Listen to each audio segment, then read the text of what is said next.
Hello everybody, this is the second of 3 reviews I'm making about 3 films I saw last weekend. I made a Wild Robot video yesterday and I plan on making a Megalopolis review tomorrow. All of these videos will have no spoiler and spoiler sections, so let's talk about My Old Ass. Again, I'll make it very clear when I'm going into spoilers and there'll be time codes below.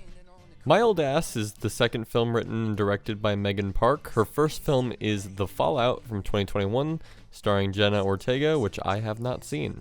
My Old Ass is a coming-of-age story about a girl named Elliot who takes a mushroom trip on her 18th birthday, which lets her communicate with her 39-year-old self. This makes her reflect on her own life and make some changes regarding her relationships with her family, her plans for the future, and romantic relationships. You get the idea. For me, the most important part of a film is its intent, and in terms of intentions, this movie feels incredibly genuine to a point where I have to assume it's very much based on Megan Park's real-life experiences.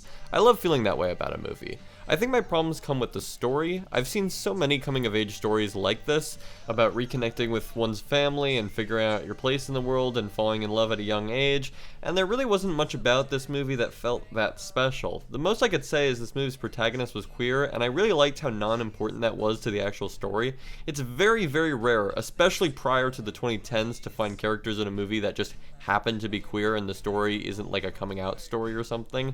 I'm glad we've gotten to a point where a protagonist can just be queer and the film doesn't make a big deal about that. But still, this story is just something that I feel like I've seen many times before. The actual filmmaking was pretty unspecial as well. Some of the shots of the lake look pretty with some nice glow on the characters, but there really isn't much creative visual storytelling here. The most I could think of in terms of interesting direction or editing would be there's a very symmetrical shot of a tractor and a couple points in the movie where they use jump cuts. That's about it. The music kind of insisted in an overly sentimental tone that I don't think the movie really earns. The acting is good, but I think it could have been better. I really like Aubrey Plaza, but her performance in this felt very one note, except for one point, which if you've seen the film you know what I'm talking about. Maisie Stella was good, but not great. Her performance mostly felt real, but it never really felt like she brought that much to the role.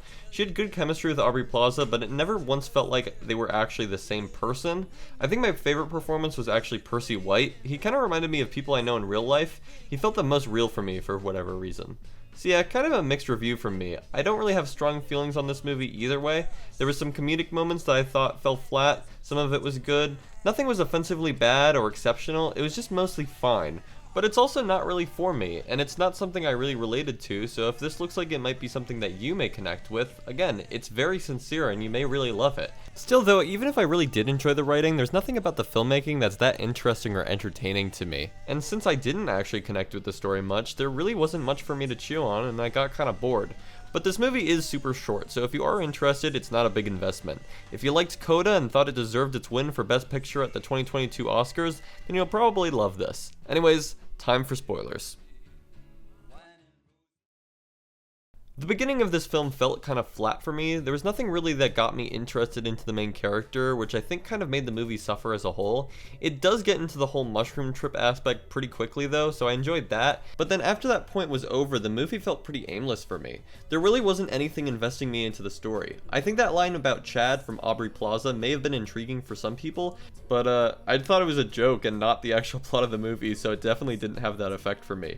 The culmination of the Chad love story I could see having a pretty powerful emotional impact for a lot of people, but I don't know, it just didn't really work for me. I think it's partially because I predicted where it was going, but also because I think the message the movie was saying very overtly felt pretty basic even for an 18-year-old. The stuff about the family should work for me. I should find it emotional when her mom is crying that Elliot is leaving the nest. I should care about her parents selling the farm.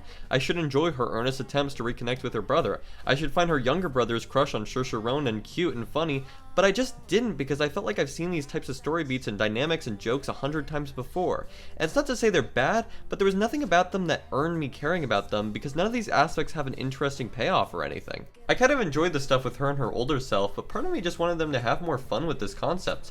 It's kind of a small part of the movie, and I think they could have used this concept in a much more creative way rather than just having it be a tool to aid the otherwise basic coming-of-age story. I know that wasn't the goal of the movie to do something silly like Back to the Future 2 or something, but I don't know, I kind of wished I was watching a movie more like that because that's a lot more entertaining for me personally. I will end this review by mentioning 4 nitpicks I have. Number 1 is the most important one. Stop saying the title of the film.